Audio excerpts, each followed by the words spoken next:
just their personhood created these like unusual styles. Essentially, Right. both players not being really.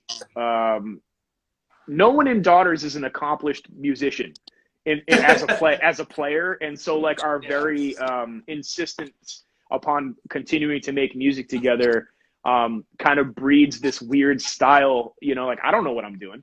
No one in the band knows what they're doing. No one took any lessons. We don't know how to read or write music. None of this shit. And Yeah. so Not a big theory guy. exactly. And Yeah. also I don't see myself in people who can play. You know what I mean? That's been one of these things where I've never really understood why we're related to Dillinger Escape Plan outside of knowing them, because those motherfuckers can play and they Yeah, know what Ben they're doing. Wyman's he's Yeah, something. they play and then I show up and just go for like Yeah, but fucking there's a 40 beauty in it, minutes. man. There's Yeah. there's And so there's a certain chaotic beauty in it, and honestly, like it's yeah. there's people Part I of show this Daughters to, and they're like, man, honestly, this is a little weird, and I'm like, well, it's just something that I like. It hits my ears the right way. I don't know. yeah, I don't know. I mean, all what I'm getting back to is like kind of the origins of the style really just come from not knowing what to do, but knowing you want to do it. And Okay. kind of we always knew we wanted aggressive and dark and ugly and things like this. So, Right. later on I found out like these positions, these Okay. chord shapes I was making when I was a kid, way easier to make in different ways. But I was literally sitting there going, well, if I put my hand in this fucking twisted, stupid chord, it's going to sound ugly as shit. And then as I become more and more familiar in my life with music and how to put it together, I realized, oh, that's just like this simple shape. And there was absolutely no reason for me to fucking do this stupid shit. Um, but anyway, somewhere along the lines, we were able to make all that stuff kind of musical. I don't really know how that happened. I honestly, I kind of just thought maybe we were getting old and not able to be as challenging and strange as we once were, which Yeah. means that we were innately becoming more listenable. And I thought that when You Won't Get What You Want came out, we would be like, I don't know, embarrassed, I guess is the word. That's not Really? exactly the word I'm looking for, but I had this like lingering feeling that we had lost it. No. and that when the record, like songs like Less Sex, I talk about Less Sex a lot because I was sure that was going to humiliate us, and Really? I got to tell you, I like the record, I like what I had made. I just wasn't sure anyone else was, and Okay. although Right. that's not the principal concern when we start writing, once it was out, I was sure it was going to be like this laughing stock record. And Really? ultimately, That's Less fun. Sex is kind of like one of my favorite things to play because it's not complicated for me. So I get to move around a little bit. Yeah. Although the catch 22 is I get to move around a little bit, but I didn't know how to do that because Daughters is usually busy enough where I can't move around. Yeah. Yeah. Yeah. And so when I move, I see videos of myself moving around when we're playing. I'm like, well, that's embarrassing. Now I got to wait for that skill set to arrive where like I Yeah. know how to move around on the stage in a way that makes me feel Right. comfortable and I guess entertaining to somebody because Yeah. I Yeah. guess that's what we're doing now. Where Yeah. No, people are paying money and I gotta like fucking do something. I gotta be like, or else if I'm not Yeah. if I'm not fucking like doing some shit, like people Yeah. are gonna feel ripped off. It's not enough for me to just play the goddamn guitar anymore. Yeah. I feel you. I feel you. Another band that I think you guys get grouped into, and I want to know if the relation is even really there. For some reason, I hear like a lot of people, you guys in the Fall of Troy, are in the same conversation. I think the Fall of Troy and Daughters are kind of polar opposites musically, but Yeah, which is these are friends of ours, and we did a full European tour with them. okay. Maybe that's why the connection is. That is probably why. Okay. Right before we broke up, we did like one of our final runs with the Fall of Troy. They were really popular at the time. I mean, I realize they're still popular now, but they were Yeah. especially popular then. They Oh, had a they were. song. Yeah, they were fucking up there. Exactly. They had a song in Guitar Hero, which was like this Yeah. strange phenomenon then. And Yeah. Right. all the shows were sponsored by popular rock magazines and shit, and everything was sold out. And Yeah. I don't know. I guess we were lucky enough that they were somehow fans and they wanted to take out like an edgier band to play it to their audience. And Yeah. no one wanted to go at all. And I wanted to go because out of morbid curiosity, purely. I was like, well, let's just we don't have anything going on. Let's just fucking go and see what happens when we play this crowd. And we knew what was going to happen. And that is what happened. We played to a bunch of like young emo kids who didn't understand what the fuck was happening when we played, and we looked especially disheveled at that time because our band was kind of falling apart and our personal lives were kind of being reflected on the stage. And it was just like, it was a weird experience. And I ended up having a ton of fun. And I still know those guys to this day. We still see Thomas and Andrew, and you know, we're just buds, man. You know, I don't know. And that's it, you know. Although musically, I don't see that it's related really at all. But I think there's a lot of mutual respect and love for the things that we do in our genres. Yeah. Because I remember before I even heard about your band, I'd seen Thomas Eric wearing a Daughters beanie. I actually have that same beanie. Nice. Yeah, and I seen him, and I was like, wondered, like, I need to look into this band. I never did. And then when Ben told me about it, he showed me on his computer, and my head just exploded. I was like, nice. Oh my God. Yeah. I'm glad he shared with you. Thank you for that, my friend. Yeah. That's usually like one of the first things I show like new friends and stuff. Just, I don't know, it's just crazy and wild. Like, especially Canada Songs is like one of my favorite records. Nice, thank you. Yeah, I love that. I have a question actually. I don't know if it's true or not, but I read a while ago that I don't know if it was just for Canada Songs or what, but the drummer like wrote the songs. Is that true? So it's not common knowledge, but it should be. John plays guitar. He plays guitar very much like I do. The drummer. The drummer. Our drummer John plays guitar. And you know, some of the skills that I've picked up over the years have come from John's musical perspective. You know, he also doesn't know how to play guitar, you know, and he also loves music and is insistent that we are musicians and we're a band and that he's a musician and he's going to do a lot of bands, all different ways. And I've watched this dude just pull very weird guitar playing out of thin air, you know, and on occasion it's been my job to interpret something that John wants to try and kind of apply what my skill set as a guitar player to it, which usually means sometimes I'm polishing it up and taking the cool edges off of it. Unfortunately, it can be hard to mimic something as sort of outsider as the way he does it. Right. But anyway, long story short, John wrote a lot of music for As the Sun Sets from the ground up, and that extended to our 7-inch and some of Canada Songs. And the way he writes music is very much from a drum perspective. Even when he's playing guitar, his parts, his guitar parts are like atonal. They're atonal because he's thinking drums, but he's playing a guitar. Right. You know what I mean? One of the cool things is like the guitar and the drums lock in so tight, and even though it is like atonal, like there's something very musical about what's going on, and it's like you can almost just like hum through the song and like sing it, like. See, this was like a boon to me for a long time because that was what I added to the group. It was like we wanted to be for a time just as radical as we could muster, you know what I mean? And so like Hell Songs is a pretty good example of us really trying to stretch out and see how strange we can make our abilities, you know? Yeah. But I have this fucking knack for harmony, you know what I mean? And I love pop music and shit. So it doesn't even matter. No matter what Daughters does, there's some factor in there that when I contribute, it becomes a little more listenable than maybe we intend sometimes, you know what I mean? And I wanted to ask you about two songs in particular, because I think the guitar is really interesting on both of them. Like Daughters Spelled Wrong, like the opening track. Yeah. For all songs. I mean, it's just this really weird. I don't even know how to explain the guitar riff in that song. We did have a phase where we were trying to make these things that were kind of drunken. And, it has a very drunken feel to it. It's like yeah, and what's the word for when a ship is slowly going like this? I don't know, like a wobble, a tear, I don't know. Yeah, we wanted this drunken, seasick feeling with certain stuff, and so we tried to develop repetitious music that was kind of non-specific and had that vibe. And we weren't always successful with that at all, but we had this one riff that we knew we liked, and it was kind of the beginning of Daughters moving away from syncopation and towards counterpoint. And I mean like an exaggerated sense of counterpoint. And for me, I started to want to have very basic riffs, but I wanted to have the drums they work with it, but I wanted them to be sparse in such a way that the gaps in notes made it feel like maybe it was working against it.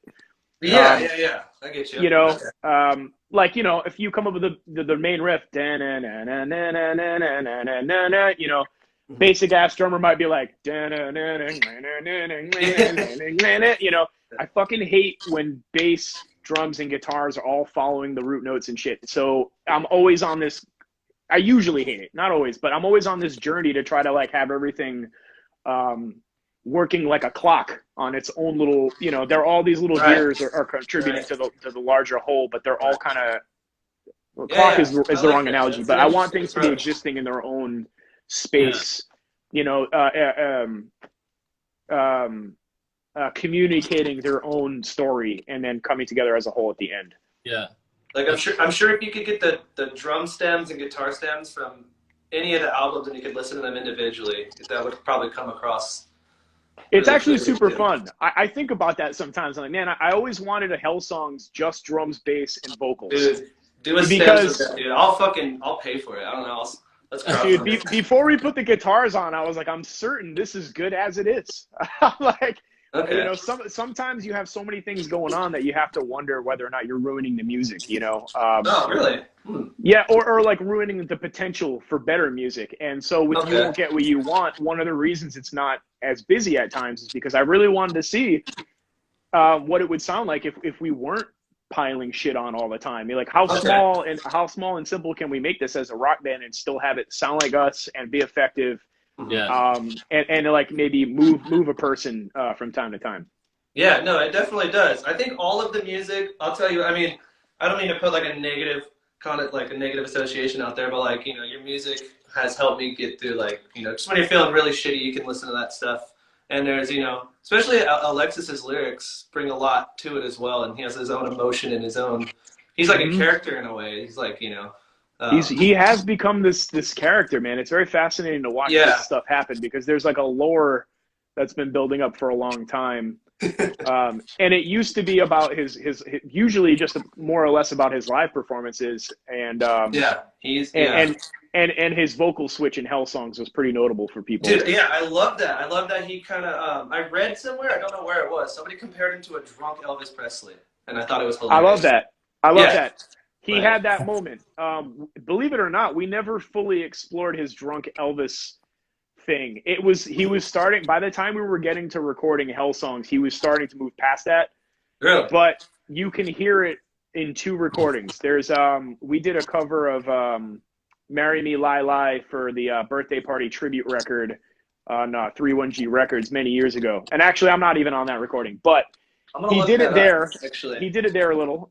And we did a single for the First Supper when our self-titled record came out. And the B-side is an early version of X-Ray from Hell Songs, which used to be called Boner X-Ray. And he was kind of doing that drunken Elvis thing there. And that's about the time when I came back into the band and they handed me those two songs that they had just recorded. And I really loved the vocal change. I mean, quite a bit. Okay. And we never really did much with that stuff, but it was cool. I liked it. Yeah. And so I think 2006. He became Paul. That's correct. This was around the time when Alexis had humongously long hair. Yeah. Right, and like just crazy performances. I loved I think some of those performances I mean there's only so few on YouTube of your guys' old stuff, but it's really interesting period. I mean, it's tough because if you wanted to fucking film a show, then you had to bring a camera or like know somebody who had one, you know? Yeah. Now people are like before I wanted people to film. We have so many moments in the history of Daughters that should have been filmed that are not. And I've always been a little bit sad about that. And then later on though, when we come back, people are filming all kinds of shit I don't want them to film, you know, like, you know, I'm like, we came back and I was instantaneously confronted with the fact that people do indeed get old. You know, I see a picture of myself and go, well, shit, you don't see that when you're looking in the mirror. But of course, you know, somebody had to take a photo of me from this insane angle at the worst possible time. And I'm like, well, God damn it, you know, it's real. You do get old. Fuck. Yeah. Luckily, Recently, they've caught a lot of great performances from our band, which have been very inspiring to me because I'm always in a state of self-doubt with respect to pretty much anything that I do. Of course, yeah. And It's crippling for every musician, I think. yeah, I mean, it's crippling for me to fucking fry an egg the right way. I don't, I just like, I'm never quite sure what the fuck it is that I'm doing. I don't know what this looks like to you people. I don't know what it looks like to my cat when I wake up in the morning. I'm giving her a kiss. I don't know what she thinks of this. I can't determine for myself what it is that I'm doing. But some of these videos, I see videos that people have gotten of our band, and it makes me feel proud of what we've been able to accomplish because I can look back from this point and realize that as good as we probably thought we were at any given space in the band, we've just gotten better. We weren't as fucking good as 25-year-old Nick thought we were, and I'm hoping that means in 10 years we're better even then, Yeah. Although I don't suspect that we will be, because for most of us, you're supposed to sort of decline. Yeah. Which, if that happens to us, I feel like that's fair. That's the way it goes. Although I hope to be somebody that's more like who's doing good work in the late stages of their actual existence, Yeah. No, of course. It's I know people do expect you to decline, but sometimes you could even become even a bigger genius. I mean, one example, I like this composer Philip Glass. I think his later works are some of his best shit. Absolutely, man. There's all kinds of people that get kind of put on the back burner that are just doing phenomenal shit, and I can't help but think that it's some mix of like, we know they're around, they're amazing, they always do amazing records. Like, it's like me. I've never seen Citizen Kane. It's kind of like, because I know that I don't fucking have to. It's like like an established thing. Everybody knows it's the greatest film of all time. Exactly, and I will watch it one day, but granted, I don't die 10 minutes after this interview is over. Yeah. Maybe you should get on that after we're done with this. Yeah. But, there's so many people making, like, my favorite examples are just really obvious ones. People like Leonard Cohen, Tom Waits, Nick Cave, Iggy Pop. Yeah, Nick Cave, for sure. The list goes on. There's so many people who are just kind of like old folks making sick, amazing, profound music. Mm-hmm. They don't get the recognition they deserve for it. It's probably because we're used to them, and also because we completely live in a fucking society that is entirely ageist. Oh yeah. You have to be young and beautiful for you to matter at anything. You can be good at anything, but if you're not young and beautiful, a lot of people don't fucking care. They just it's another product of capitalism, man. Like, if you want to sell some shit and make the most money, you got to point it at the largest demographic, and unfortunately, in life, people die. So, like, there are less 65-year-olds than there are 15-year-olds, Yeah, exactly. It just makes sense that way. Yeah. I wanted to ask you a question. Have you sustained any bad injuries touring as Daughters? Man, I get hurt every fucking time. I was just looking at my face the other day. I have so many goddamn... Once I shaved my head out, I was like, look at all this shit.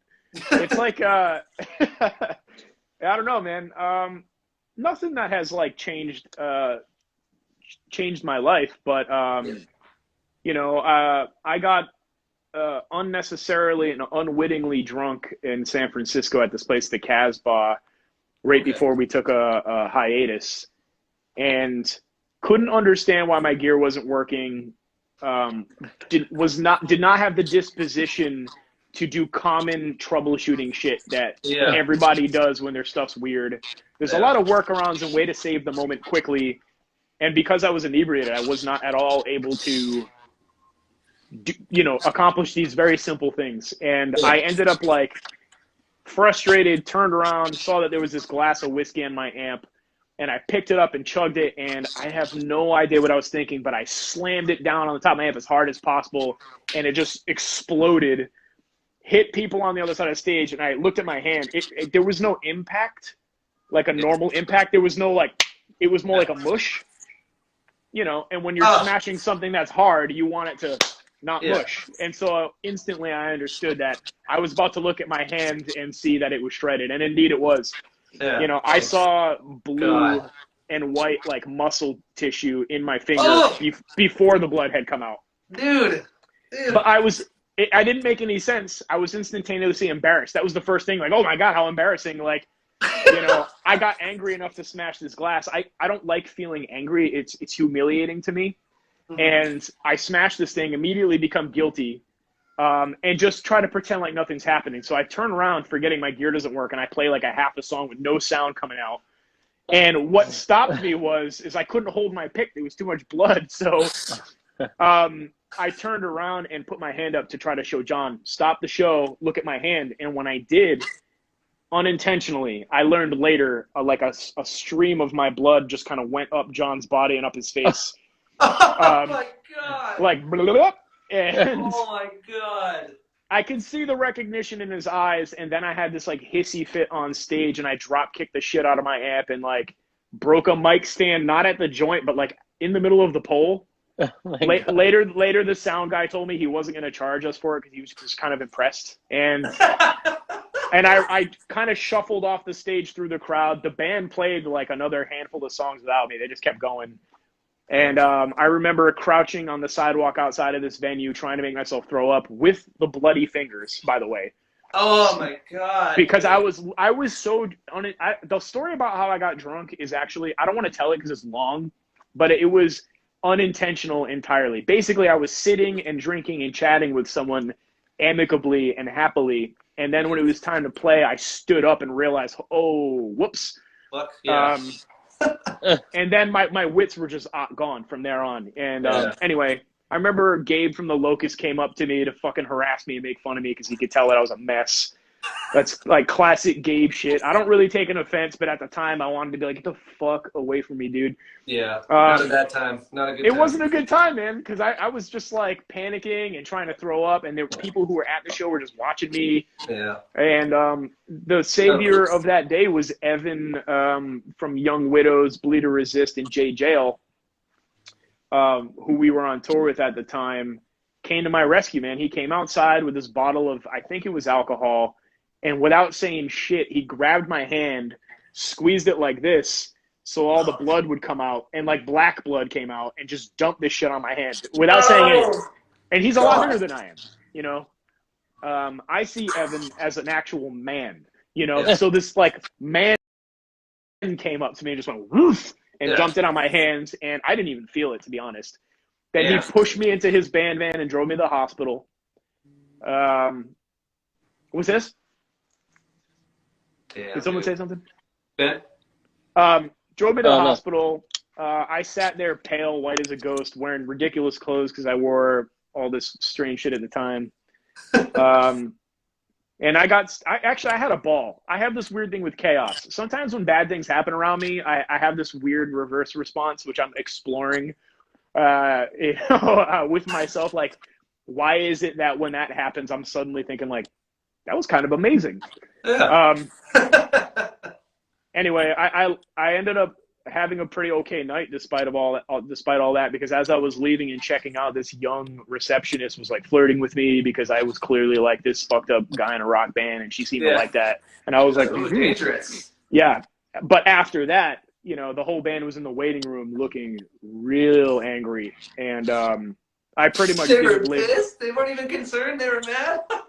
They were mad. They had a separate bad night after that. So overall, it was just a bad night, and I had to play the rest of the tour with like a metal splint with these two fingers together that wrapped around my pinky, and I had to hold my pick like this, and just I couldn't even really use fingers and not that much wrist. I kind of had to just go like this, for like 2.5 weeks or something. And it worked out, and the splint was metal, and sometimes I would use it as a slide in Recorded with a Pyramid. Yeah, dude, dude, that has some crazy fucking, like, I don't know how the fuck you even think of that kind of shit, to be honest. I mean, literally, we just sat around in our own small-minded way and just tried to figure out ways to be weird. Okay. We used to call it being weird. I mean, essentially, I mean, it wasn't us trying to be weird people, but we were like, you know, how can we take this thing and make it more unrecognizable? You know, but we're from Providence. What's this? You're out here? I got to take off. Yeah, sorry. Okay, peace out, man. That's okay, man. Nice to meet you. Thank you. Yeah, it was nice to meet you too, man. Hopefully we can talk again. Yeah, anytime, dude. Hit me up. All right, cool. Bye. See ya. Dude, yeah, so... Yeah, that's fucking gnarly. The whole whiskey glass story, dude. Holy shit. Yeah, I don't know, man. You know, I regret moments like that. They're fun to think about. Like, you know, a lot of times in my life, if I have like a troubling story like that, I tend to look back on them fondly as a part of the overall drama of life. You know, like shit that makes life interesting. Yeah. And but you know, I find them regretful because you know that's still me that did that shit, and I'm still responsible for those ridiculous behaviors. You know, Right. they're like a part of the story, but they're also like, you know, that's not that, you know, that's not the best thing that could have happened that night. No, You know, surely not. But it gives you something to, gives you something to look back on. You have that experience, and makes for a great story. I mean, dude, you shot a squish of blood up against your drummer's chest and face. let me show you something. I'll be right back. Let's see it. Yeah.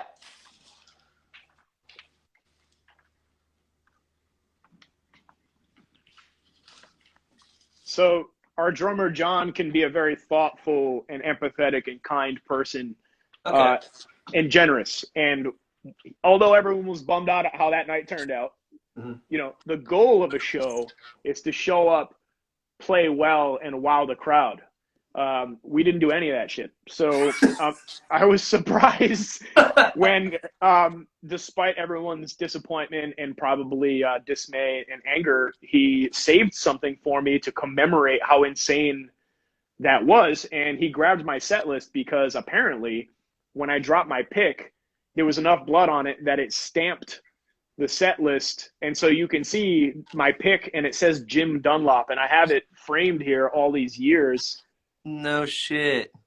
on the set list. And it just hangs out in Dude. my living room. Yeah, that's amazing, dude. That's like it's yeah, see that's really awesome first of all that John did that. That's pretty amazing. That's like such a unique keepsake that probably nobody will ever be able to recreate. You would have to try to do something like that for that to ever happen again. Honestly, like, you know, I have not very many expensive things that I own in life, but all the things that are of value to me have Yeah. some kind of sentimental Yeah, it means connection. something here. Yeah, of course. And, you know, I understand that it's common to humanity, but this is literally one of my prized possessions. I think if this got lost, broken, or stolen or whatever, I would actually feel sad about it for the remainder of my time on this globe. No, of course. Yeah, that's amazing. That's an amazing gift. Seriously, that's one of the coolest things I've seen anybody give to another person. Fucking ew.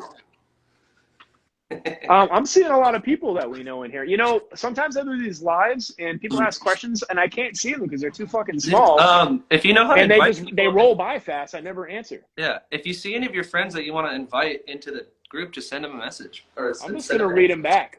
That's hardcore. We got ew. Shit happens. I think that's a cat smile. What does it mean when there's 2 dots and a 3? Yeah, it's like a smile. It's like a good thing, like a smile. Yeah, I know it's like a smile, but like, why the 3? It always reminds me of a butt with 2 dimples on it. Yeah, exactly. There's no project between Street Sex and I outside of 14 Frames, although these are still buddies of mine, and I don't know. I wouldn't turn down an offer to collaborate with them again, although my presence on 14 Frames was more like a guest spot that I didn't understand and kind of ran with. And I have some collaborations that I'm working on now, and I have this proclivity to just dive way too deep into other people's music, and it's less of a guest spot, and it starts to become more of a collaboration, which is an issue because it's not my music. And I kind of did that a little bit with 14 Frames. Yeah. I mean, a collaboration. I think. Well, well, there's a difference if someone was like, "Hey, will you do a guest feature?" versus, "Hey, will you write this song with me?" Right? Yeah, in my mind, I'm very forgetful, and I just lose track of that stuff. That's all it is. It's not exactly me wanting to get in there and rework anyone's music or anything like this. It's just that, like, sometimes I'll forget and I'll open this shit up and I'll start working, and then I realize, this is not really a guest spot. This is me, like, working on the foundation of their song. Yeah. How do you make your guitar scream like that? I'm not entirely sure. I miss Breathe or Resist. That was a great band. Oh my God, Nick.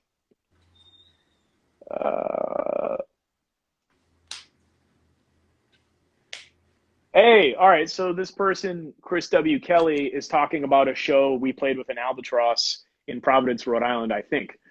we did a couple of reunion shows. Okay. And the second show, Lex was doing MMA for a few years. Really? When we were on hiatus, and he got kind of ripped, and he learned all these skills that I wish a person like Lex didn't know, because it adds In this the best like. of ways, he seems like a crazy bastard. No, man. I mean, he of course he is. I mean, you can't take away some of the things he does in his performances and stuff. I mean, that for most people is pretty courageous and Yeah. and pretty unhinged. But you know, there's a real person back there. It's not Yeah, like he's a. Yeah. not to say that you were saying that. It's totally fine what you said, but he just learned this skill set, and when you put the whole thing together, it's like. Oh man, you know, God forbid we don't really have hecklers anymore, because who knows how that would turn out. Oh And yeah, that's true. yeah, Yeah. we don't really have hecklers anymore. It's pretty amazing. And Wait, there was people that would like fuck with you guys or like tell you guys you suck or what? Like at your show? well, that was kind of I don't know if this still happens at shows. It seems like a long gone aspect of a certain time at underground shows, but like Okay. it used to be that with certain types of music and certain crowds, some of the point of what was happening was the intimacy between the audience and the band. And if you take down the wall that is put up around people in visible bands, and you level the playing field so that the audience is just as important as the bands that are playing, you know? Right. And I know that still exists today in some circles, but at the time, there was this sarcastic and ironic heckling of bands, and then bands heckling the audience, that would happen at a lot of shows the whole damn time. Okay. And it was just an accepted part of shows, you know what I mean? And it was funny and fun. And there's this clip that somebody put up. There's like a show of of Daughters in Boston in like 2002, 2003. And you can see we're really young. We're playing before Canada Songs came out, and there's a lot of audience and stage banter happening between the two groups and stuff like that. So it was welcomed, but then as it was phasing out, my guess is it was partly phasing out to do with the wrong types of people were getting comfortable at the shows, and their heckling wasn't quite as fun. It was like real heckling, and it was annoying and stupid. Yeah. And it became less interesting and just less entertaining. Yeah. You know. Long story short, man, so he was doing MMA stuff, and he had a shoulder injury. And when he was playing in his hardcore band, fucking Invincible, he would do what I thought was cool shit. He would literally just duct tape his arm to his chest and put the mic here and just sing. Damn, that's not. And I loved it. The photos look cool. I saw him play like that a bunch of times. It was great. And Lex is not the type of vocalist. He's a character, man. He doesn't hold back. It doesn't matter what band he's in. He's 100. And he was doing that in fucking Invincible. So, you know, he duct tape the arm and go for it, man. Dude, that's awesome. I like that. What you just said about him. Like you said, every project he's involved in, he's 100%. Like, I like that. You know, that's. As a live performer, man, 1,000% always. It's highly respectable in my opinion. And anyway, we did these reunion shows, and he didn't want to do that. He felt pretty good about his shoulder, and he must have just got caught up in the moment. We did 2 nights back to back in Providence, and the second night he was just like doing this mix of like push-ups and like Prince style humping the stage, and his shoulder just blew out. Oh. And he had to take an ambulance to the hospital. But it was like 4 songs in. We hadn't played a show in many years. 2 sold-out nights. People had flown from other countries and shit, and it was like, what the fuck are we going to do? And our friend Eddie from the band in Albatross, who was at the show opening with his other band, Panther. I can't remember what it's called. I don't think they play anymore, so maybe it doesn't matter. But we love Ed. We've known Ed for a very long time, and he came up and basically did Daughters karaoke. And like got up there, was screaming and singing and more or less giving the audience the mic. And Eddie and the people at the show saved it. Yeah, that's amazing. Some people were pissed off. They didn't want to watch the audience sing the Daughter songs. But, I mean, it was either that or you saw 4 songs and the show was over. Yeah, so, yeah. No, you guys, he went up there and he... Fantasy Panther. Thank you.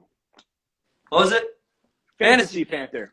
Yeah, they had like this kind of like thrashy, almost Napalm Death vibe. Really? But it was their own thing too. Okay. Yeah. I want to ask, do you have a favorite record or song in particular that you've done with Daughters? Um, Damn, it's tough because, like, for instance, I think the self-titled, like, for the long time, I thought the self-titled record was really cool. Now I really don't like it at all. Really? Um, I go through phases, like I really Okay. love Canada songs at this point, and the only record we've ever made that never falls out of favor with me is the 2002 7-inch EP. There's a lot of reasons for that. I just think it's a cool record. There is an explosive, like, genuine, um, and almost naive vibe to that record that is not overthought. It's not been through the ringer. It hasn't been jaded. It was just people in the moment doing their thing. It wasn't Yeah. even self-aware. It's a beautiful record to me for those reasons. But Satan in the Wait is probably my greatest accomplishment in music to date, in recorded music that people have heard. I'm very proud of that song, and I feel like some of the poignant aspects of that song represent me as a person more than anything in Daughters' discography. Really? Represents my consciousness, whereas like some of the busier, darker parts probably represent my subconscious. Okay. And I love beautiful and sad and harmonious music. I love repetition. And that song has a lot of the things that I love about other people's music. It's a powerful song. Except, thank you. And I just feel proud of it because I was able to turn what I love about the music other people's that have made into something that is recognizably ours without being too heavy-handed in the references. Right. So it's a pretty obvious answer Yeah, because it's our most popular tune, but It's, to me, Satan in the Wait. To me it sounds like it's like an alternate dimension rock band. Like, it's got like, just that classic rock element, but there's also, it's a weird warped and twisted way you guys do music.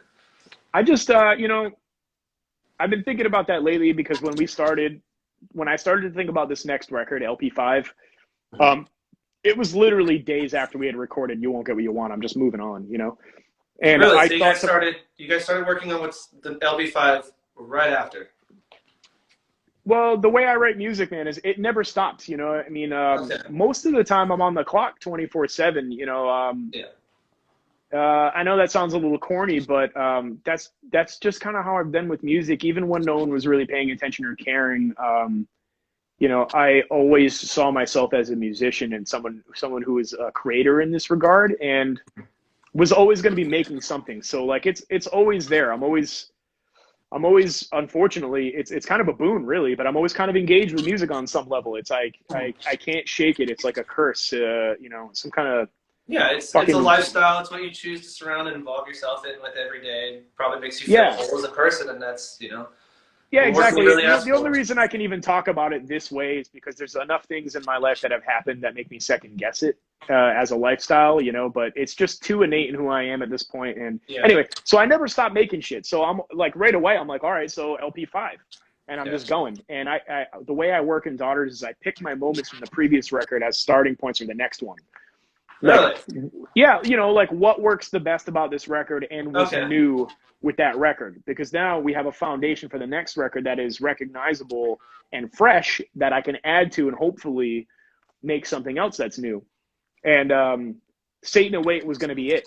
I was like, well, Satan in the Wait is clearly ground zero for the next record. And but what I've come to realize since then is, unfortunately, that is probably a once in a lifetime tune as a songwriter. And the way to proceed with that song in mind is to not consider that song as I move forward and just let it be and just move on. Let it be and that's it. The stellar piece of work it is. And just move on. And if something else comes up that is like that somehow, in some way, in terms of the way it hits people, then lucky me and we'll pursue it. But I'm not a fan of repeating ourselves, and I don't even really think I can pick too many jump off points that I am able as a musician to build on. I think it just has to be the way it is, and I just have to make what I can make and put that forward. Are you guys I don't know if you're allowed to talk about this, how far are you into the recording or process of LP5? We're not really recording. We went in the studio to experiment a little bit. Everything happens at home in my computer, essentially. Okay, so a lot of Daughters, at least from maybe the past few years, starts with you working. It has been. I always feel, I don't feel obligated, but I feel like I want to express that it starts that way because of the circumstances of our lives, not because we want to do it that way.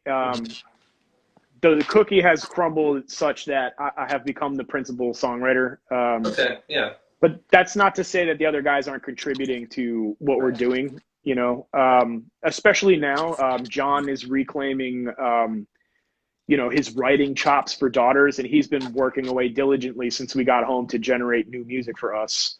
Nice. And I've been doing the same thing. Yeah. I don't know how far along we are. Sometimes the way it happens is you don't think you have anything until you write down a list of demos that you like, and all of a sudden you go, well, there's like 8 or 10 things here that just need to be finished, and we'll have a record in 6 months.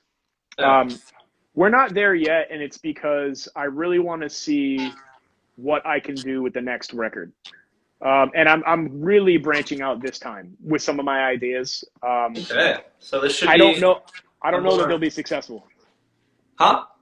I don't know that they're going to work, but I have some inclinations. Yeah, well, that's that what I you want to thought try. about the last record, and look at you now. So. Yeah, I know, but these ones are riskier. I mean, I think you guys were pretty risky from the start. I think, you know, like always. Yeah. Well, I'm hoping that people who really like us understand that we will always morph. Right.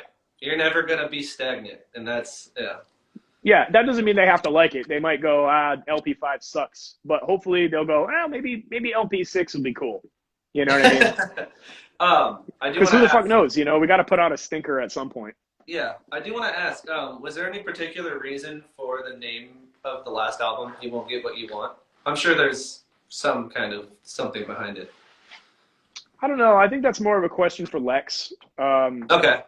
He comes up with all the lyrics, all the song titles, and with the exception of this, with the exception of the self-titled record, he's titled all the albums as well. I mean, we have some influence on that, but ultimately he'll either take a suggestion or he won't, you know? Yeah. That's really his domain. And we don't work in such a way where we discuss this stuff. And I think that's like part what of, we're going to call the record, like all that.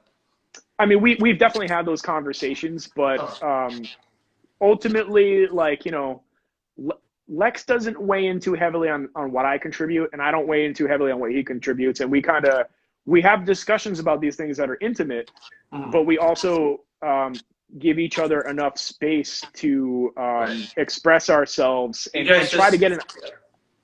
Well, because it can be tough. You know, sometimes I'll send an unfinished demo and I'll go, what do you guys think? And they won't hear it.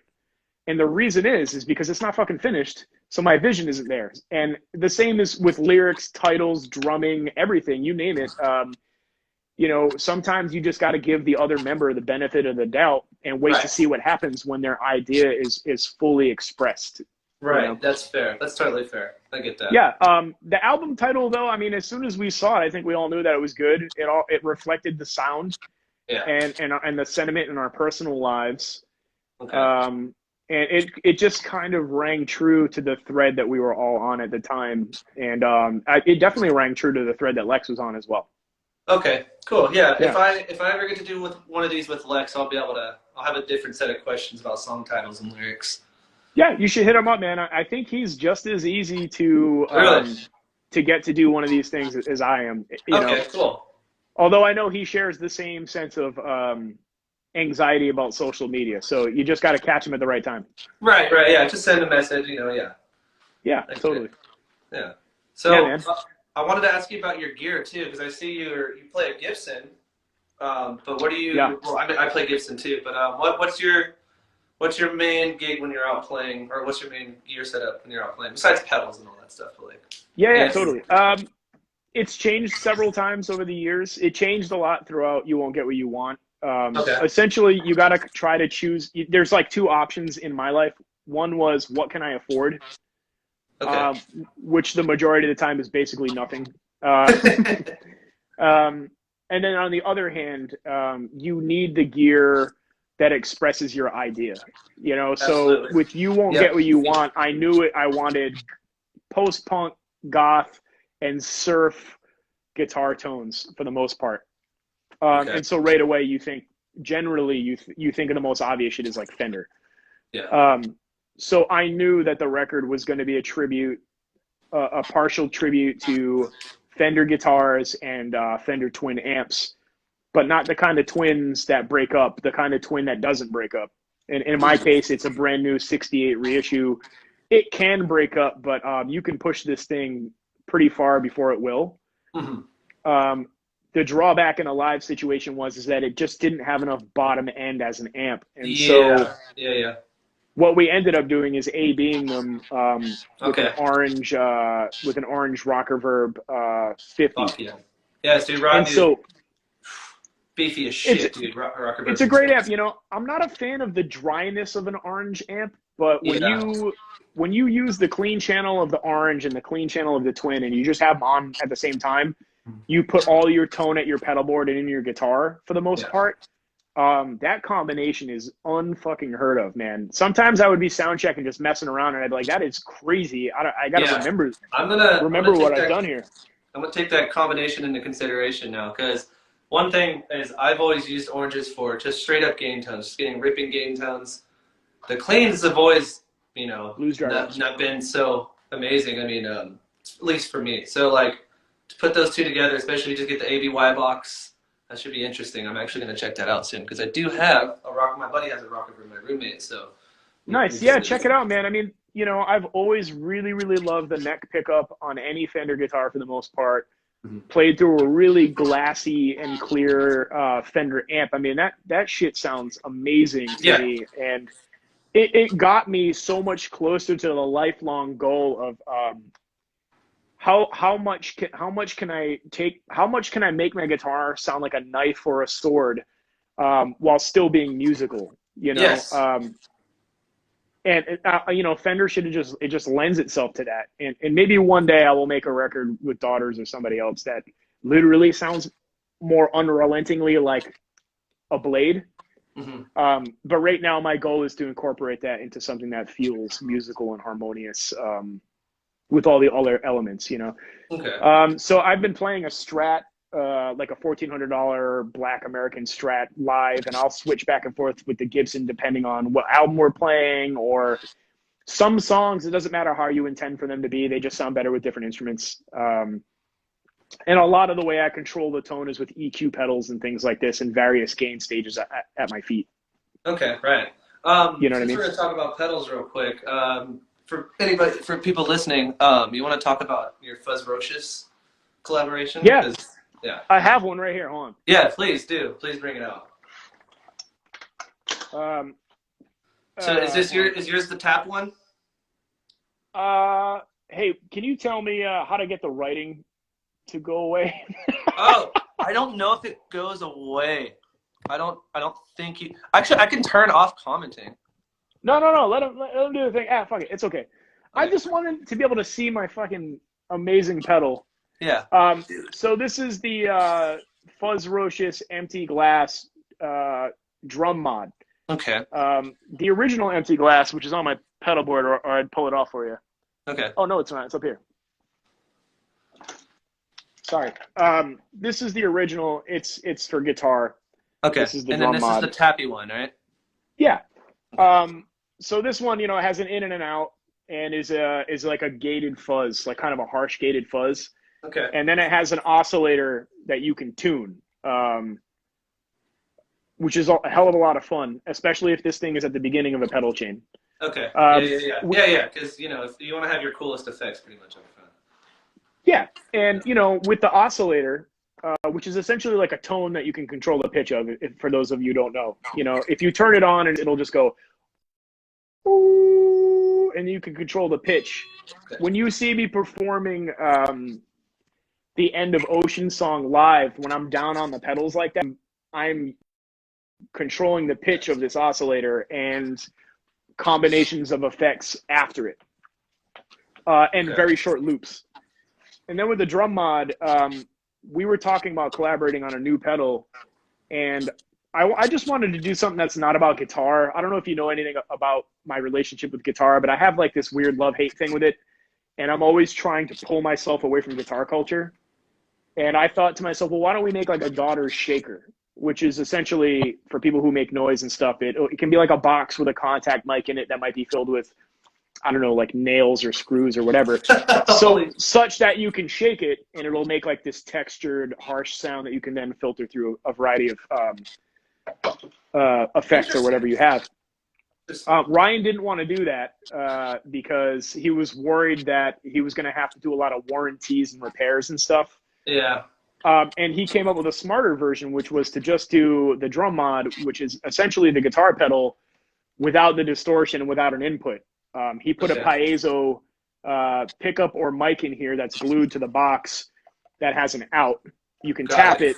That's where you get the sounds. And then it still has the oscillator. I was going to ask you. Yeah. And honestly, it was a better idea. It was a more ingenious way to incorporate the two and create a thread between them. Yeah, right. So and a hell of a lot more interesting because anybody can make a fucking shaker. Really, we would have been like the first. It would have been like such corny bullshit for us to like take a basic ass shaker that anyone could make and just kind of put a logo on it and be like, yeah, put the skull in it. The daughter's shaker, you know. Anyone who knows about these facets of music making would have done a hard eye roll at us anyway. So he kind of saved the day. It was a bogus idea initially that he turned into something. Yeah, he was like, okay, here's your vision. Here's why maybe that won't work, and he brought it to a place where you're happy, obviously, and yeah, it's yeah. So do you how's that thing been selling? Because I heard that they sold out. Like you guys did a run and it was just gone. We've been really fortunate, man. All this stuff sells out so quickly, in fact, that I feel like we're making enemies. Like the people who can't get these things are like really bummed out about it. And they'll talk about it for weeks and sometimes months, and they'll be pretty fucking salty about it. Yeah. And I see even people get really salty about like vinyl variants that we're releasing and shit. I bought, and yeah, you guys dropped Canada song Standard Black. I was like, fuck, I have to get this. There's no way. This has been out of print for like some odd years. So I bought it, and then I think like an hour later, they're like, hey guys, so we have some more in different colors. And I was like, fuck, man. It's tough, man. You know, there's a lot of problems happening at pressing plants around the world because of Corona. You know, they're not able to get the usual supplies as easy as they were. And so most places are very far behind. And with respect to some of the variants, what I saw was folks would be like, okay, shit, Daughters has a pre-order at this time. And then they would log in, they put it in their cart. And what they didn't realize was happening was like maybe there was like 200 copies of something that they put in their cart, but like literally like 1,500 people would do the exact same thing at the same fucking time. Yeah. And then all of a sudden we have 1,300 people who just got burned when they thought they bought the vinyl, and then the company says, it's not there. Yeah. And then we would work quickly to try to remedy that by doing an alternate version and just keep these alternates coming out. And I remember reading comments from people who were like, there was a fucking London Fog variant and that I couldn't get. It was in my cart, and you offer me a white variant?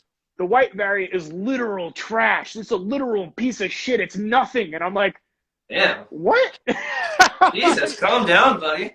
Yeah, I don't collect records at all. So like I don't understand this shit, you know? And so like to me, I'm like, do you want the fucking record or not? Yeah, literally, dude. Like, I understand your frustration. I totally do. But, like, you didn't have any options yesterday. Yeah, so, happy, sir. Now you have two options. Yeah. You know, and it's not something that anyone's trying to do to, like, make a buck off of it. You know, like I'm gonna, you know, like, I'm not going to, like, hoard a bunch of variants and then sell them for $300. There are people who are doing that, but we try to put a limit on how many you can get for that reason. You know, these scalper types are awful. Yeah. Last year, right when I found out about you guys, I was looking for a Canada Songs vinyl. And I seen that somebody was selling one for it was like $200 somewhere on eBay. I don't think it's even up anymore. I think it's sold, but I was like, holy shit, dude, like, these people are not playing around. Like, they know. I've seen our records on sale on various websites for like $1,000. Crazy shit like this. People send me screen grabs all the time, you know, because like I said, I don't really collect anything. I don't even really collect gear, but like I'm not a collector, so I have to learn through what other people show me. And you know, I don't even own a copy of Canada Songs, and that's why I can't fucking afford my own goddamn record, you know. Now with the variant, one day they will send me one, and I'll be able to like hang it on the wall with my other shit. Yeah. But That's it took, gnarly that you don't even own some copies of your own music. yeah, it took almost 20 years to get a copy of Canada Songs. I mean, no one wants to part with theirs, and I totally get it. As soon as you part with it, up until now, you weren't gonna get it back Yeah. for less than a couple $100, Yeah. which is not reasonable. I've seen Canada Songs going. A lot of people have been like making blogs about like influential like mathcore, like grindcore albums. Canada Songs pops up a lot. Yeah. There's another band. I don't know if you guys are from the same area, so there's no fucking way you guys have not played with each other. The Number 12 Looks Like You. We did play a handful of shows with them once upon a time. That's like at the tail end of Canada Songs. Okay. I mean, I'm wearing we've met Number that. 12 shorts right now, which is funny. Oh, nice. Yeah, I mean, we've met these guys and stuff, and everything is amicable and all that, but we never really shared a common path. And Okay. so, like, our stuff kind of diverged, especially when Hell Songs came out. We were kind of Right. uninvited to those types of shows. You know, which was fine, though, because that was kind of what we were hoping for. We really wanted to shoot for something else. And although it kind of hurt our lives and the trajectory of what most people would want as a career, I think it is exactly what we needed to disrupt the way things were going in a healthy, creative way. Right. Anyway, last time I can remember playing with those guys, I think was at Dirt Fest in Detroit many years ago. Okay. You know, other than that, I don't know. You know what? Some of those bands, I'm not trying to disparage these groups, but some of them kind of, because of the way my memory works, kind of meld into each other. Yeah. And I sometimes get heavy, low confused with Number 12 and stuff like this. But I know that recently the drummer of Heavy, Low and I have started following each other, and he seems like a cool guy. Oh yeah, Chris Fritter, he's really cool. He likes my band for some reason, which I don't understand. Nice. It's like math rock stuff, and it's something that is so like not within the realm of the stuff he makes. But he hit me up. He's like, "Dude, I really like your stuff," and I was like, "Oh, well, thank you." Very cool. Hopefully, when shows open up, I mean, what a funny show it would be for my band to play with their band. Yeah. Oh, that's cool though, man. It's always nice when you can get a little attention from somebody who's made something that you admire. Yeah, you know? I really relish those moments, you know. Yeah, it's cool. It's especially getting to talk with you too, because I've been just delving so much into your guys' music since last November. So however many months that's been, I mean, hardcore every day listening. And so it's like it's really interesting to get to hear these things because now I get to hear it from the person who was there, who made it. You know? Nice. Yeah. So it's very interesting. Thank you. Stuff. I'm glad we could do this. Thank you for inviting me. Yeah, dude. You know, absolutely. I love doing stuff like this. Wanted to do it. So I know that I watched a little documentary. There's one on YouTube. Just a short documentary, maybe like an 8-minute video, about how the recording of "You Won't Get What You Want," how you guys are just so separated and spread out. And I'm assuming it's still the same. My cat Dolly, which is the boss of the house, won't stop distracting me. She doesn't like when I'm looking at screens of any sort. As soon as it happens, she shows up to try to like get my attention. Break your attention. Doesn't matter if I'm recording, watching TV, doing one of these. It doesn't really matter. She just hates that shit. She'll do things she never does. Like she'll put her fucking paws in my water and then just look at me. She's like super intelligent. It's really weird. I call her the boss applesauce because she totally runs this place. Do you live alone or just with I do, yeah. Okay. I do. I actually really like the concept of roommates, but I tried some after a spell of living alone, and I realized that that had changed for me, and I really don't want to live with. I really don't want to live with anybody. I get you. You have to be comfortable in your own living space, and sometimes other people can really muddy that up. So I get it. Yeah, you know, and it's not that anyone was doing anything wrong, but I just think like, you know, I don't. For your own personal mental happiness. Absolutely. Yeah. I have like specific things I would like around the house, and, you know, it's not fair to impose that on others. And so it's just easier to live alone, you know? Yeah, I get you. I'm so sorry. What were you asking when Dolly I was just asking, so when Dolly condescended me? It's okay. I was asking, are you guys still in the same recording situation as you were with the last record where you guys are all spread the hell out? Yeah. Maybe a little more, actually, because for some of that time, Lex was in Providence, but he doesn't live here anymore. and Okay. our bass player Sam, who is probably a permanent member of the group, can't really contribute the way he used to because he has obligations in his life outside the band. Yeah, like family stuff, you know. Yeah. So now essentially there's kind of just three of us, and we don't live near each other at all. So the process is turning out to be the same. But when we went to the studio, as we posted back in September, it was because we had created a plan to try to write this record differently than we had made any other album, and we had all these different ideas about how to do that. Okay. But you know, COVID's here, and life has gotten very weird, and we're kind of just accepting that maybe it's just going to be written the way You Won't Get What You Want was for the most part. You know, Yeah. we don't know. I mean, we'll find out when it's done. But as Yeah. it stands, it's looking a heck of a lot like it might turn out to be created the same way. Okay. Yeah. Okay. Yeah. And would you say that the recording of the last record was difficult, or was it just different for you guys?